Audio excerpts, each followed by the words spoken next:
এই দেখুন, Facebook algorithm আমাকে নোটিফিকেশনের মাধ্যমে জানিয়েছে রিল বুস্ট করার জন্য।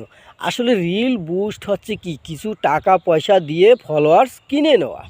এটা ফেসবুক অ্যালগরিদম নোটিফিকেশনের মাধ্যমে পাঠিয়ে দিচ্ছে, মানে কি আপনাকে আমাকে আরও কয়েকজনকে পরীক্ষা করতেছে, সবাইকে পরীক্ষা করতেছে যে আপনি সঠিক পথে আছেন কি না, রিল বুস্ট করছেন কি না। তাহলে আমরা কি করব? এই রিলটা যদি বুস্ট করা হয় তাহলে ফেসবুক অ্যালগরিদম মনে করে যে আপনি টাকা পয়সা দিয়ে ফলোয়ার্স কিনে নিচ্ছেন।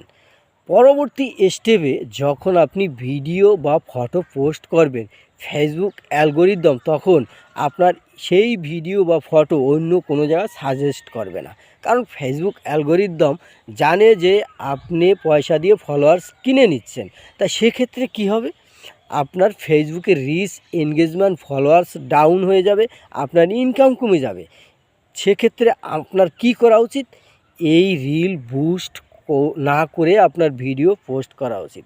তাহলে আমি একটা শেষ কথা বলবো, এটাই যে আপনারা ভিডিও হোক, ফটো হোক, যাই হোক, পোস্ট করার সময় কখনো রিল বুস্ট করবেন না, তাহলে আপনার মস্ত বড় ক্ষতি হয়ে যাওয়ার সম্ভাবনা থাকবে।